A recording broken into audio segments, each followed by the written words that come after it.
What's up, everyone?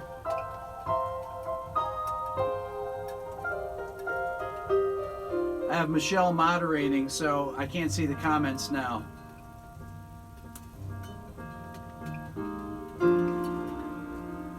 But she can tell me what you're saying.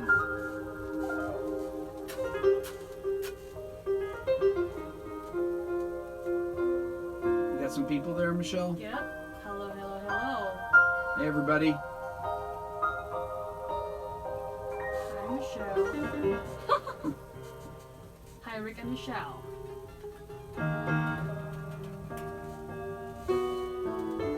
Does this mean no chord scale theory? No chord scale theory? Always chord scale theory. What's the name of this piece? That's an Aydin Esen improvisation. Yeah. It's called Monday Number 7. Doesn't really have a piece, but it's my kind of my opening theme music most weeks. Yep. Where's Dylan? We want more Dylan. Want more Dylan? Oh, he missed. Dylan's back into retirement now. Yeah. He only came out of retirement to promote his YouTube channel. So one of my friends, Peter, said he's like a chip off the old block with his YouTube channel. Any of you that don't know Dylan's channel and want to subscribe to his new YouTube channel where he does his gamer videos, it's Inferno Tender. Look that up. Yep. Like chicken tender, but Inferno Tender. And Dylan's playing all the games, the Roblox and what is it, Minecraft and all that kind of stuff. But it's all gamer videos. That's kind of big on YouTube. Like that's pretty much, YouTube is pretty much gamer videos and then occasional music videos. Anyways, hey everybody, great to have you with me here.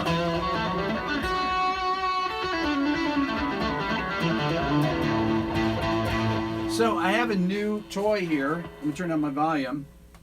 I have my new Axe FX 2 that Fractal Audio has been kind enough to let me check out. And I'm pretty impressed with it. It's the XL Plus. It's the Axe FX 2 XL Plus. If I were to tell you that I knew how to use it at all, I'd be lying because I couldn't even figure out how to go through the thing. So I have to get out the manual. And I got stuck in one of the sub menus, and so I had to turn it off and turn it back on and start over. So I couldn't figure out how to get out. So anyways, okay, so I have a couple announcements here. This is a big announcement. So on November 7th, I'm going to New York City. I'm going to be live in New York City. I'm doing 3 seminars. The first of which will be at 10:30 a.m. and it's going to be about how I taught Dylan from when he was a baby, ear training, music theory, and all the things that you've seen him do in the videos. Then I'm going to do a talk from 1 to 2:30 about, this is all on my website at rickbeato.com. I'm going to talk from 1 to 2:30 about how to develop your social media. Not just YouTube, but Facebook, Instagram, all different types of social media. And why it's important for the serious musician. It's not only important for musicians, it's important for artists. They have to have a presence on social media, and as much of a pain as it is, it's something that you have to do, and you have to work on it. Yes, Michelle, you have something? Will it be streamed? It will not be streamed. This is live. You have to buy tickets and come. And you can come and meet me in person. It will not be streamed, okay? Now, the highlight of the day, I would come to all 3 personally, but I have to because I'm doing them. Anyways, the highlight of the day is that I'm going to be doing a talk with Aydin Esen. He's over visiting from Turkey, and he's going to be performing in the talk at night that starts at, what time, Michelle, is the last one? At 7:30. 7:30. 7:30, 9:30, maybe 10 o'clock or so. Mm-hmm. So we're going to do a discussion, and Aydin's going to perform. And any of you that haven't seen Aydin perform, it's a once-in-a-lifetime thing. Aydin's the greatest improviser that I know of, period, that I've ever seen. No, that's it. So this is a chance. I've actually not seen Aydin other than when he was here in 2015 and he recorded that piece on Monday when he recorded 27 pieces in the same day. Matter of fact, let me play you some of the pieces that he did all on the same day. So this kind of shows you what Aydin's brain is like here. Hold on. So I said to him, this is one of the pieces. I said, Aydin, so that first piece that you heard that I opened with, that was the 7th piece of the day. Then he did about 10 pieces all back to back. And then I said, can you do some modal improvisations? He said, sure, what do you want me to do? So I said, well, what about, Lydian or Lydian augmented? And he said, great. So he did 10 modal improvisations all in a row, about a minute and a half or so. You've heard some of these, like this one.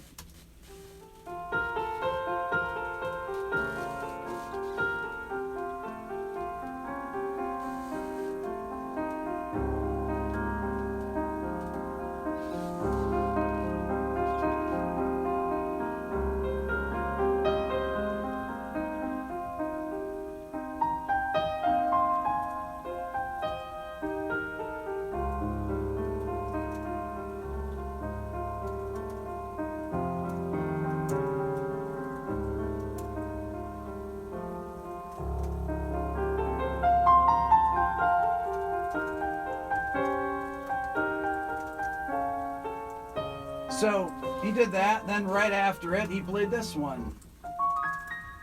This is his Aeolian one.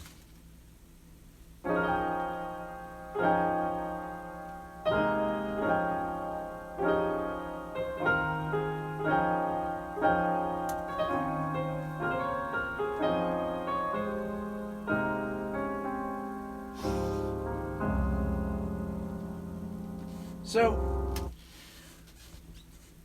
Aydin was the inspiration for my app Neural, which actually wasn't Neural. It was my playlist that I played for Dylan. And my theory of Neural was, if a baby listens to Aydin's music, will it sound normal to them? And these are simple pieces compared to the things I played. Aydin hadn't even played these. These are things that Aydin did for our app Neural. He came over here and he improvised, I don't know, probably 60 pieces that week, 80 pieces, something like that. And but the improvisations I played for Dylan are what created Dylan's ear. The reason that Dylan knows the harmony and polychords and things like that these are things that Aydin played in his improvisations, and Dylan hears them like we hear major and minor chords. And anyways, so we're going to be talking about that. I'm actually going to be talking about that in my first lecture when I talk about Neural. I'll be talking about Aydin's music and the things I did with Dylan. So those of you that want to make a road trip and come to New York, November 7th, starting at 10:30 a.m., it'll be a full day thing. We'll be going to 10 o'clock at night. We may be having a meet and greet. I'm not sure yet about that before the Aydin concert, but you can come. We can meet in person. I'd love to meet any and all of you. So there's a limited number of tickets. Each talk has descriptions on there on my website, and you can read about it. Yes, Michelle? Someone asked, how does Aydin compare to Keith Jarrett? I love Keith Jarrett, but there's no comparison. Aydin is light years beyond Keith Jarrett, in my opinion. I mean, Aydin's the greatest improviser that I've ever heard. Where will it be? Rick tried to come with Larry Corbin.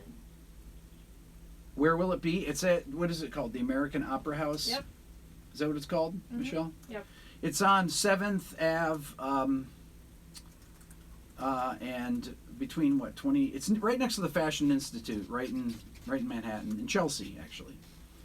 So Larry was there in the first go-around with Aydin back in the 80s. He remembers those concerts. So I've actually not seen Aydin play live since I saw him one time at the Blue Note in 1990, or 91, playing with, Anthony Jackson, Peter Erskine, and people like that when he was doing his record release party when he was on Columbia Records for his release he did for Columbia. That's out of print. Anadolu, it's called. And then, but I haven't seen Aydin play other than that. A gig. I haven't seen a solo gig since 1988. So basically 30 years. And he was here in 2015 and he recorded all these pieces. So I am super psyched and he's super psyched. These tickets will go fast. So come visit. Even if you have to drive from Philly, from New Jersey, from Boston, wherever. This is something you don't want to miss. You can miss me earlier in the day. Actually, that's not true. You shouldn't miss me. But the Aydin thing is going to be a once in a lifetime thing. So that's what else do I need to say about that, Michelle? All the descriptions of the 3 talks are on my website. If you're interested in social media and how to develop your social media presence, if you're a solo musician, if you're in a band, if you're a classical pianist, if you're a jazz guitarist, how to use things like YouTube. Adam Neely, I just spoke with. Adam's going to come to the Aydin show. So those of you that follow Adam, you can see Adam there at that. And I'm going to be doing a live stream with Adam the day before on the 6th. I'm not sure from where. We're talking about some possibilities. We may be at a major record label doing a live stream with some of the head people. So I think we're going to do a joint live stream, each of us on our own channels. So anybody react to that, Michelle? Yep. We got some, I know there's... They say UMG, UMG, UMG. UMG, what does that mean? Oh my God. Yes. UMG, OMG. UMG. What does that mean? Universal Music Group. Oh, did I say that? No. Like, they keep on mentioning it. UMG. You know, because... Oh, I don't talk, yeah. You know, last video. So, how many of you saw my comment on Adam's video? Did you see my comment about I have an idea? Well, I have an idea. So, we're trying to execute it. But I just spoke with Adam about an hour ago, and we're going to be getting together on the 6th and doing a live stream. And so this ought to be very interesting. I'm excited about that. Get. I feel. What's that? Get Amy Nolte. Get Amy Nolte. I don't think Amy can come out. I feel like I've gone through that. This has already been an exciting live stream here. Am I going to talk about anything right now or what? Michelle, do people have questions? Yes. Last time I did my live stream, Michelle said there were people that asked questions and she didn't interrupt me. I told her just to interrupt me because Aaron always interrupts me on the live streams. Go ahead. Oh, that's right. I know. So what are questions people have? All right. So why do you think jazz popularity is falling, but blues improve and jam band music is still extremely popular? Okay, that's a great question. Blues is popular because it's never been unpopular. Okay, so, let's think back. Well, blues was popular before jazz because it existed before jazz. Blues has always been part of rock and roll up until the time when rock and roll stopped using blues, and then rock became unpopular, which is pretty much, really around the nu metal era or so when rock started to dip in popularity.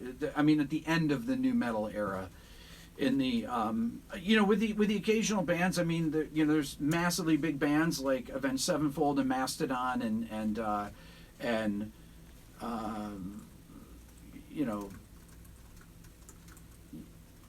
what other bands? I mean, a lot of the gent bands that are big that.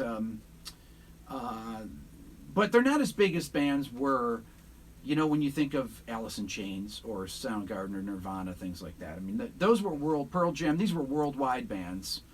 Then when you started to get bands in the nu metal movement, bands like Linkin Park were large worldwide, but bands like Creed, which was, part of nu metal, was really only big in the United States, whereas a band like Alter Bridge became big in Europe. So The popularity of, and then you get into the, the later bands after Nickelback and Breaking Benjamin and Chevelle and all those bands. Those bands were pretty much popular mainly in the United States. They weren't popular in Japan, in South America, like all the grunge bands were popular. I mean, some of them were, but very few. Only ones that toured over there were big. Blues, if you think about, all the blues music, whether you're talking about Jeff Beck, and Jimmy Page and Eric Clapton playing in the Yardbirds, or you talk about the Beatles, which were blues-based, the Stones, all the bands in the 60s were all blues-based bands. Everything,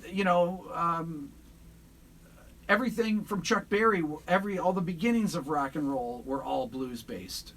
Rock and roll in the 70s with Zeppelin and Hendrix, or the late 60s and 70s, all those were blues-based.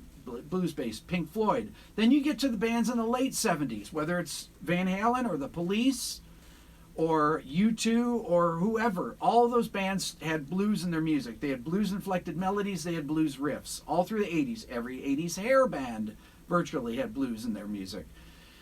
Then you get into the 90s, grunge. Well, you think about Where Did You Sleep Last Night, or In the Pines, Nirvana doing the Unplugged, the Leadbelly tune, or Pearl Jam. I mean, it's, all their Eddie Vedder's melodies were many of them were blues-based melodies. Virtually all of Chris Cornell's and Lane Staley's melodies were blues-based, as were Scott Weiland, as were I won't say Billy Corgan, but a lot of the huge bands that were big in the early 90s, all the grunge bands had blues in their music. But then it started to drift away from blues. So if you think about today, who were the big artists? Joe Bonamassa, massively big blues artist. Okay, blues, John Mayer. Blues is never gone out of style, and I don't think ever will go out of style. That's the true American, that's one of the main American art forms, like jazz. But jazz has gone out of popularity. That was kind of the question, right, Michelle? Why has jazz gone out of popularity? Mm-hmm. But blues is still. But blues is still, well, jazz is more complex. Jazz is a language that people need to learn how to speak. And I know people say, oh, it's elitist, blah, blah, blah. It's really, it becomes less elitist the more you know. How's that? I don't think jazz is elitist because my dad didn't know anything about music and loved jazz. Never had a lesson on anything. He loved bebop. He loved Oscar Peterson. He loved Joe Pass, Ahmad Jamal, Miles Davis, Charlie Christian, Django, Duke Ellington. My dad loved guitar players. He really loved jazz guitar. He didn't know anything about music. He'd whistle right along. As long as they played the melody at the beginning, he'd learn the solos and whistle along with them. I didn't think anything of it. I heard that music too. It sounded great to me. And it made sense. So jazz players, though, and I have this, Adam and I just talked about this, the fact that we can't play music in our videos, and I've gone on ad nauseum about that. But a lot of jazz musicians are very short-sighted about their careers. For example, when I interviewed Scott Henderson, many of you know Scott Henderson. Are people saying that they know Scott Henderson on here? Scott Henderson, guitar player, who plays a great blues guitar player, and he's a fusion guitar player, but a great blues player. Scott doesn't allow people to record his shows. Neither does Pat Metheny. A lot of jazz musicians don't like people recording their shows, like jam bands do. Fish, the Grateful Dead, Widespread Panic, bands like that, they encourage people to record their shows. Trade tapes, that's what it used to be when I was in college. When the Grateful Dead would play, everybody had tapes, and they would trade them. Oh, do you have this version from Philadelphia in 1978? Oh man, it's amazing. This is the set. They traded their set lists, not just their music, before the internet. I don't even know how you got stuff. It was weird. I used to get bootlegs from people, cassette bootlegs from people, and I don't know how I got them. I remember my roommate Doug one time was like, I got this Pat Metheny bootleg live in Kansas City. It's a board tape. I'm like, what? Where'd you get it from? I don't know. I got it from one of my friends in Long Island. Had it when I was home over the weekend. He gave it to me. He said, give it to your roommate Rick. He'll probably like this or something. So though all those people, Keith Jarrett is a great example too. I just realized, so not only did my Keith Jarrett video that I did when I talked about my response to why do people have jazz, hate jazz, got taken down. I just noticed that my Keith Jarrett video that I did on this part of this Bremen Lucerne concert from 1973, I did a video on a piece that he did that I thought was on, apparently is from the Bremen concert. It's an hour and 4-minute improvisation, and it's at the 33-minute mark. Keith plays one of the greatest improvisations I've ever heard on a record at the 33-minute mark. And finally, when I put it out months after, somebody said, I can't believe you did a Keith Jarrett video, and the video didn't get taken down. I said, why? And he says, all Keith Jarrett videos get taken down. Well, it's not true, because you can find all the things you are that I played in my video that got taken down, like probably 7 different places on YouTube. You can find Olio, Miles Davis, on about 7 different places. Passion Dance, McCoy Tyner, that I got flagged for, there's a transcription of the McCoy solo, which is actually very good. Somebody does a video of that, and they have the transcription going by. And it looks pretty accurate. I looked at it the other day, and I was following along, and it looks like it's pretty accurate. So, and that's been up there for a few years. So, they don't all get taken down, but mine and Adam's seem to get taken down. It's incredibly short-sighted. ECM Records. Okay, so my Keith Jarrett video that I did got taken down in Germany and Austria first. The one where I talked about this particular Jarrett improvisation. It got taken down first in Germany and Austria, just like my response to why do people have hate jazz. And I looked the other day, and that got taken down too. So it got blocked worldwide. ECM Records is owned and always been owned by Manfred Eicher. He is basically Keith Jarrett's patron. And the reason that Aydin is not known worldwide is because he doesn't have a patron like Manfred Eicher that will fund his albums and put out records, anything he wants to do, since the early 70s. ECM Records is basically founded to promote Keith Jarrett, and has been. But these guys are in their 70s, and they think that people are stealing when no one is buying their records. Instead of having people like myself and Adam playing their records and talking about them, where people will actually go out and buy them. I had comments on all these things that people would go and buy the records when I would suggest them and play them copies. These are the things I played for Dylan, some of these things, in addition to Aydin's music.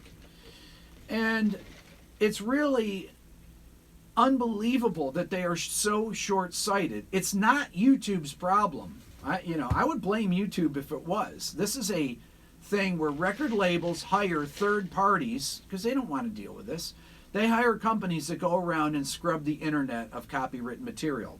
And logically, I don't know this for a fact. I know people that have gone from working as A&R people into this business, because it was really lucrative about 5-6 years ago. And they go after people that have the biggest followings first. They don't care about people that have 1,000 subscribers and that are playing all the things you are. They go after people that have 100 and some odd thousand, or like Adam, 200 and almost 300,000 subscribers. Yes. They really want to get into the soloing. Oh. Yep. I'll just ramble on. I know. Okay, so what was I talking about here? Oh, how to think simply over chord changes. Yep. And a few questions. Yeah. How do you exercise your ability to go where your mind wants and not where your finger wants when soloing? Well, you have to know. You have to know what notes are going to sound like before you play them. Like if I like, ba, da, da,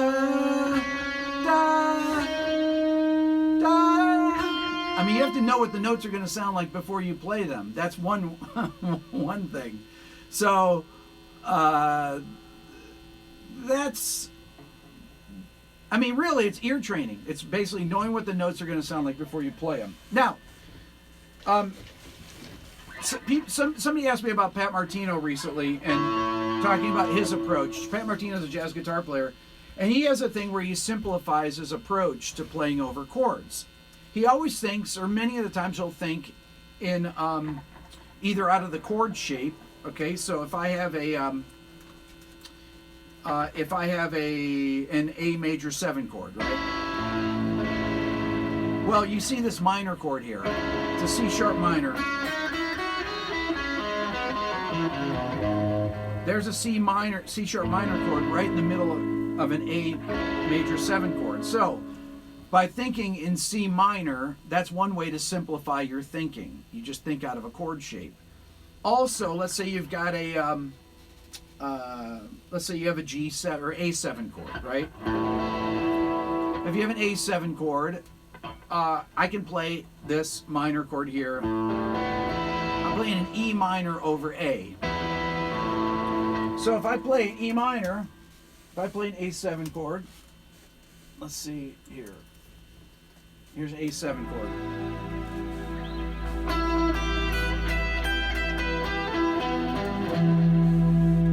Okay, I'm playing E minor. I can play E minor 7. I can play E Dorian.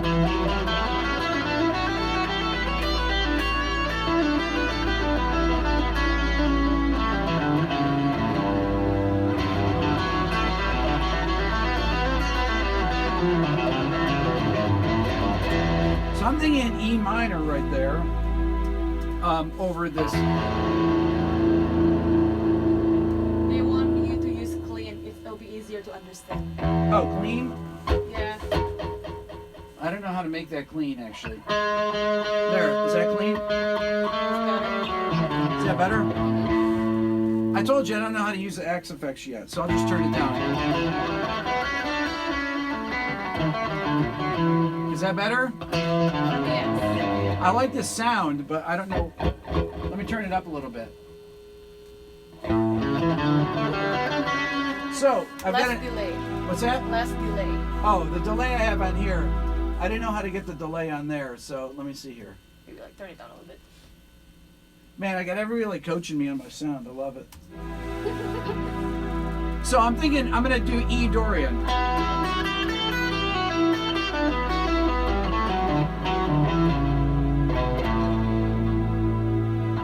That's 2ing the 5, they call that.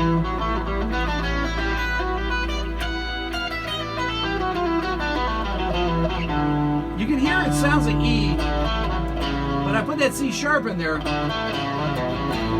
I add that A.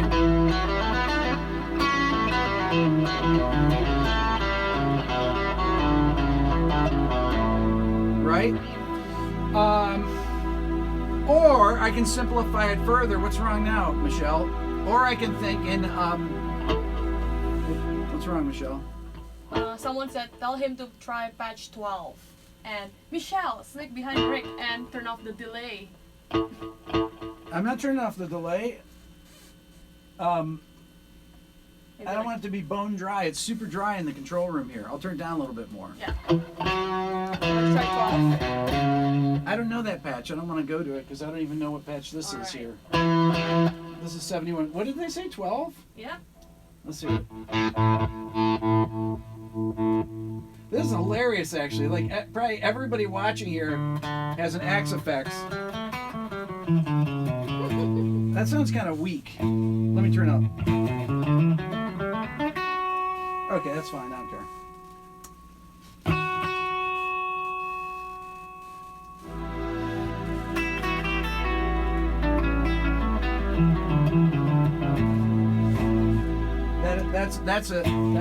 That's a kind of an anemic sound there. I'm going back to my sound. Sorry guys, but you got to be inspired to play here with the sound. It's got better mid-range. It's a little bit thin, but that's okay. Okay, can I go on with my Yeah, thing of here? course, of course. Let's go.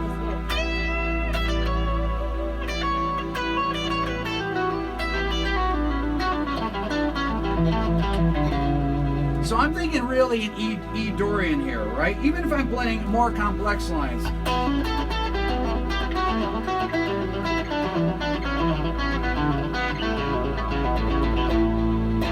Okay, so I'm playing a lick like that.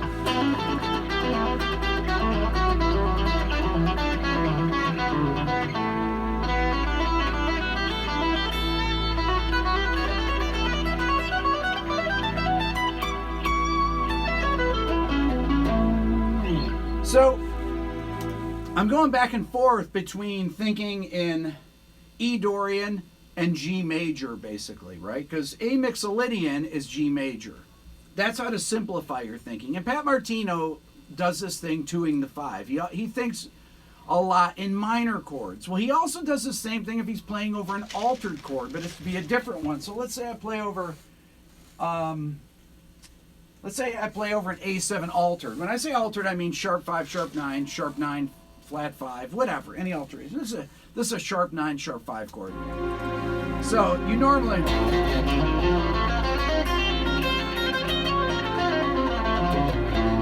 use altered dominant, right? But you can play B flat Dorian.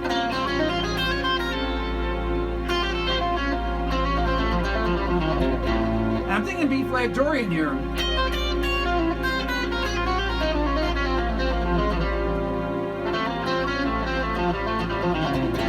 But I'm kind of coming back.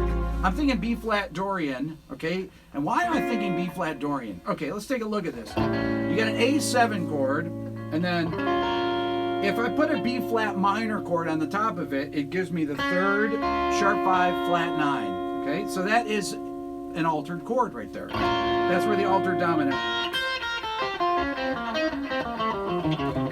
That's where the altered dominant scale comes from. Is that chord?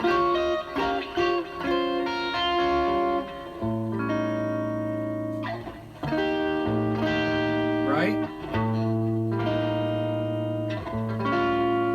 So B flat minor, even though you have a couple notes that don't quite work, like that major 7, right? Over.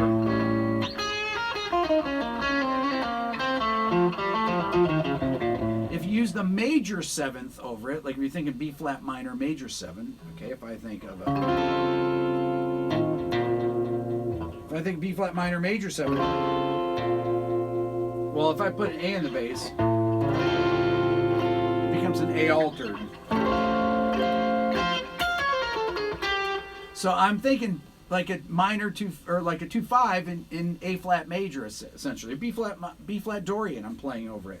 That's kind of Pat Martino's thing for playing over dominant chords. Okay, so I can play over, if I play over an straight A7, an unaltered or a non-dissonant A7. So a non-dissonant A7 would include A7, A9, A13, okay? And a dissonant A7 could include a A7 sharp 11 or A7 flat 5, A7 sharp 5, A7 flat 9, right? And A7 sharp 9. But you can do sharp 9, sharp 9, flat 9, sharp 5, flat 9. Those are dissonant A7th chords. Okay, so you have two different. You have your consonant A7 chords, which are the A7, 9, 11, 13. I didn't do the 11. There's the 11. So you've got A9. Let me tune my guitar up here. Let's see. I do know how to use the tuner. It got a little cold in here. You guys can listen to me tune here. I know where the tuner is on this thing. It's nice and big for me who's kind of blind.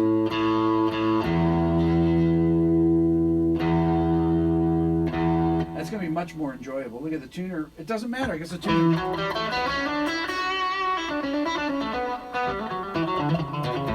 Okay, so going back to the altered. So if I think B flat Dorian, what's that? Questions. Yeah, question. Go ahead. Okay. How do you manage to understand which scale to skip when you're soloing?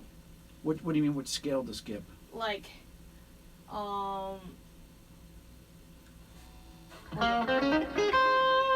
I'm thinking B flat Dorian here.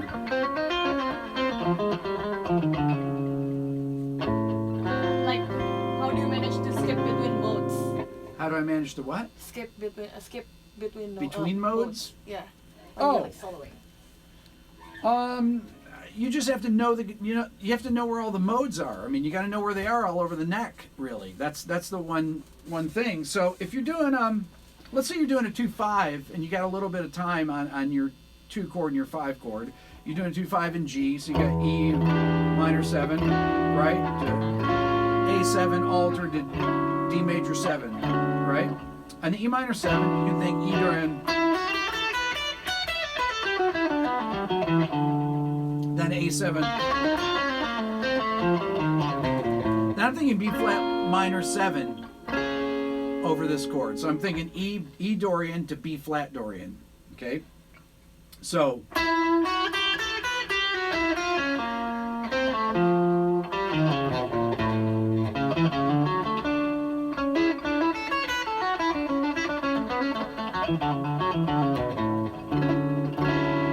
it's cool sound.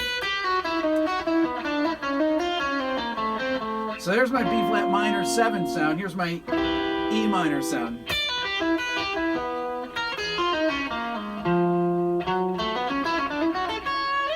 Then I'm up to A major 7.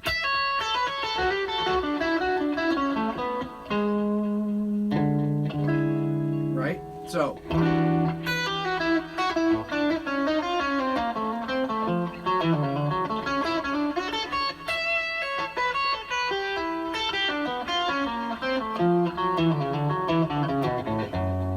So there's a good thing to practice there is going between these modes. I'm just going from E Dorian to B flat Dorian to D Ionian. I could go to D Lydian too, but I made it simple. If you think about it, what is the relationship between E Dorian and B flat Dorian? Okay, E Dorian, B flat Dorian. It's a tritone away, so it's a Dorian mode, a tritone away. If you just simply practice.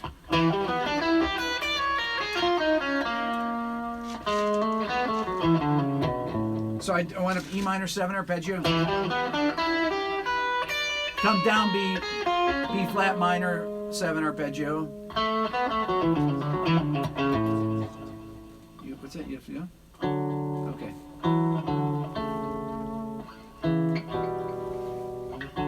Michelle has to go here. Well, I have to actually turn this around so I can answer questions now, Michelle. Can you flip it around? Flip it around and just hand me the thing.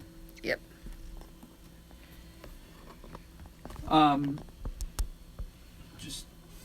Just hand me the camera. Is it facing me now? Can you move that? Yeah. Hold on. Oops. We're really a pro right here. Hold on. There we go. Hold on. Flip it around like Yeah, this. that one. Mm-hmm. There we go. There you go. Okay.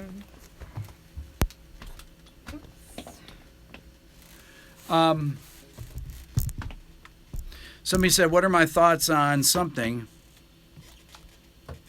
What are my thoughts on consciously thinking up lines before playing versus just playing what your hands want to play? You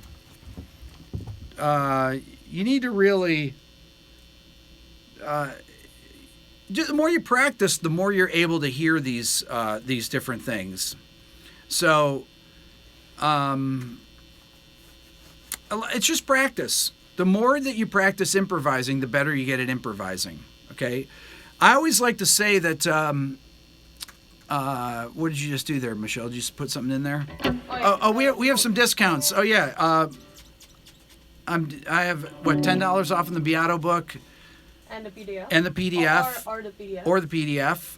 And then my Modes of the Major Scale, Mastering Modes of the Major Scale course, 25% off, only for the next 24 hours. Michelle has the info that she's putting in right now. So I'm doing my ear training course, which is really involved. That's why it's not done yet, because it has a whole series of modules with it for practice. So that's going to be intense. But how many of you saw the Dylan video with where I put together all of his viral videos back to back? Did you guys, any of you see that? I know some of you watched it. So I'm going to go through the training that I did with Dylan, because a lot of Dylan's, what he's doing is actually from ear training. Dylan not only has perfect pitch, but actually does ear training. Michelle has perfect pitch, and I've been doing ear training with her over the past 2 weeks.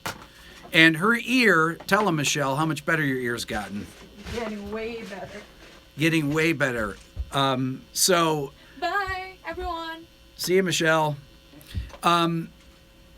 65 years old, too late? Never too late. I'm 55 and I know more than I actually have ever learned in my life. I know more now than I ever did. By far, no comparison. No comparison. So let me get back to practicing on the guitar and on any instrument. There's a concept that which I call getting things out of your playing. You need to play every day and improvise for hours, at least a couple hours a day, for your brain to start ridding itself of patterns. Okay. I had a guitar teacher in college, Mick Goodrick. I told this story one time, a long, long time ago. And Mick said, get a cassette player, and every day that you wake up, improvise a 1-minute piece. Anything, just on the guitar. No matter what it is, just play. Mick Goodrick. And then bring it in, let's listen to it. So I did it. I woke up every day and I improvised a piece. And they were chordal pieces, they were single note things, whatever it was. And we went and listened to it. And that was a great, great study just in improvisation. If you practice every day and improvise and try not to repeat your ideas, eventually you run out of your licks or you get tired of the licks that your hands naturally go to.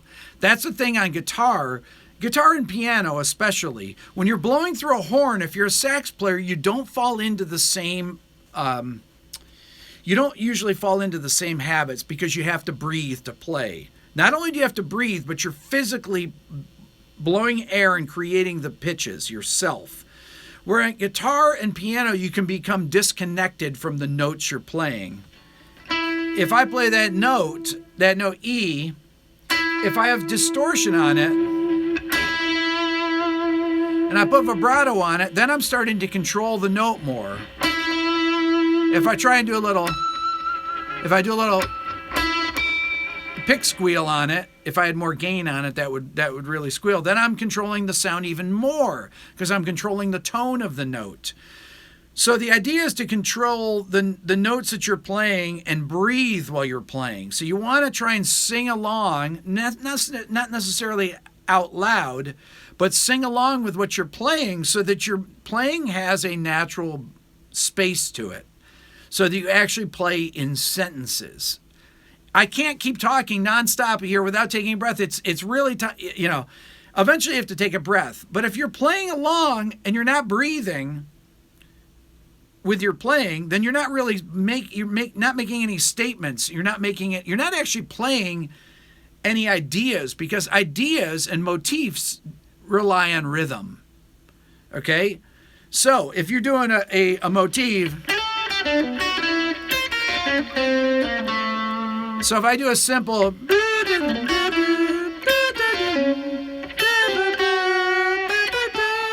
so I did a imitation there, but what was the theme? What was the melody?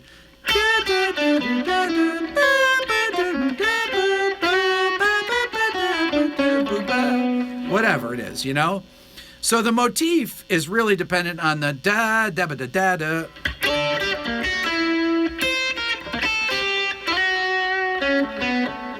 Okay, if I'm just running eighth notes,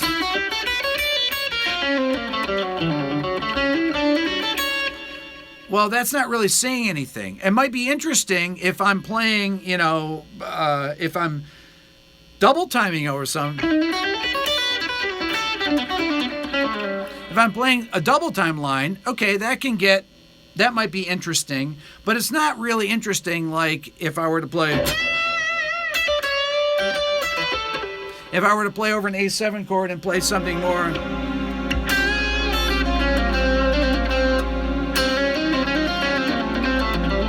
I can run notes like that. It's not that interesting, but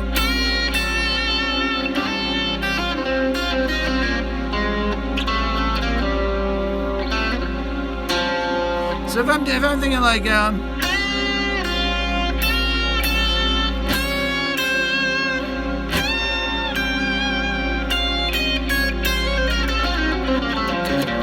take a note and find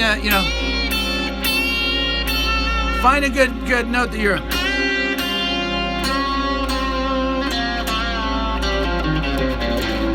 Find those notes.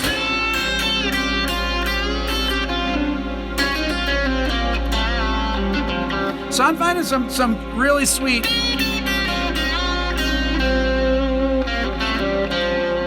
I'm trying to find some notes. A rock lick that would normally go.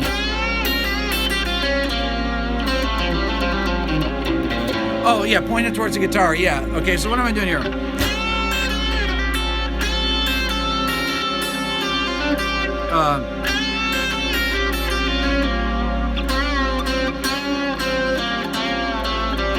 Find those half steps.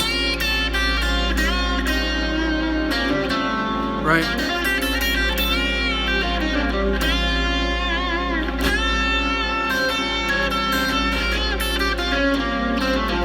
So I'm playing like a rock.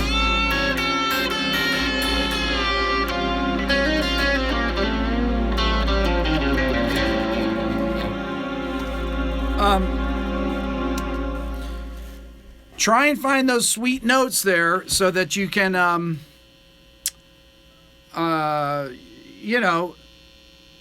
think of melodies and think of motifs. Yeah, I've got 500 people with 250 likes. For the love of God, like the video. I like that was a good comment there. Yeah, so the Beato book, somebody just asked, does it starts at the beginning with intervals. It can be for beginners. It's for people that want to understand my videos. You start there. It goes through all the chord scale theory. It talks about all the chord substitutions, how to use subchanges, how notes should resolve, from 2 chords to 5 chords, 5 chords, all different types of chord substitutions. Like basically everything that I talk about in my videos. You can buy the Beato book on my website. Just go to rickbeato.com. You'll find it there. Why jazz guitarists don't bend? Because they play with strings that are too heavy. Some jazz guitar players do bend. I bend, but I'm a rock guitar player too. So, and you can incorporate rock licks along with, even if you're playing jazz lines, over, let's say, straight dominant chords. And you can think of, if you're going to play.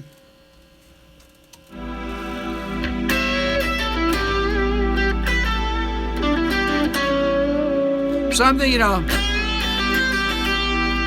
play blues or.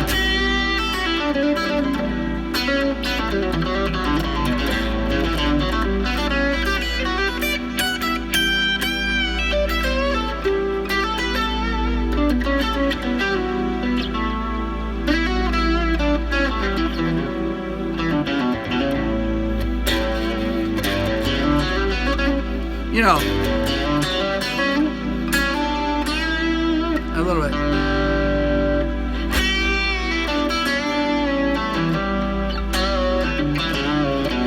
Find those cool notes that are in those scales that are that you can bend up to. There's a lot of great things you can do to combine rock and jazz using the same techniques, but you just find the notes that are, that are a whole step away, that are half step away. Take that scale. If I'm on an A mixed scale,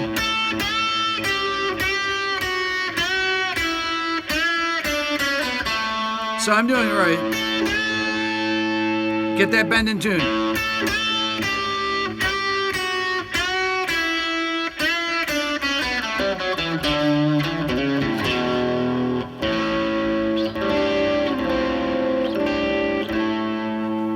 Okay, somebody asked me about the axe effects. I love it so far, even though I only have tried one sound right now. Wow, there's a lot of cage system, good use of time or not.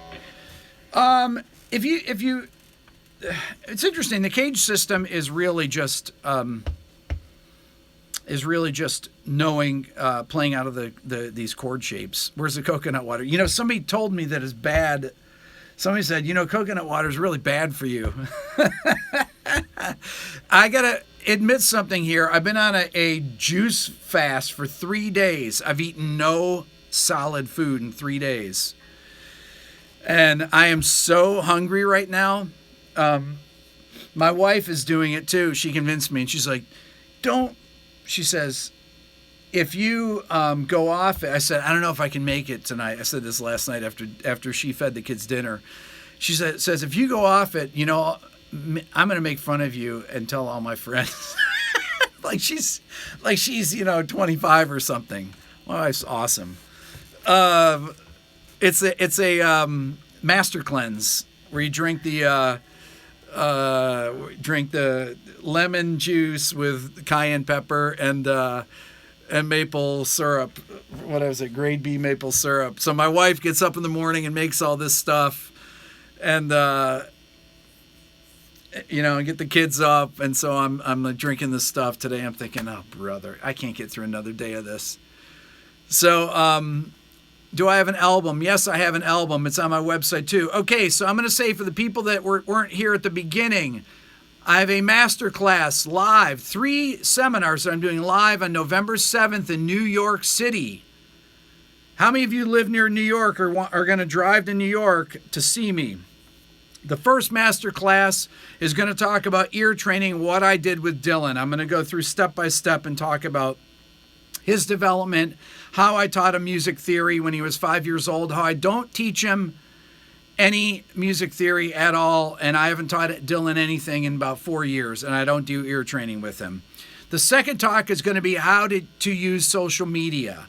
The times are on there. The first talk starts at 10:30 in the morning. It's 10:30 to noon. The second one is from 1 to 2:30. That's about social media and how you can use it for yourself. These are not going to be live streamed.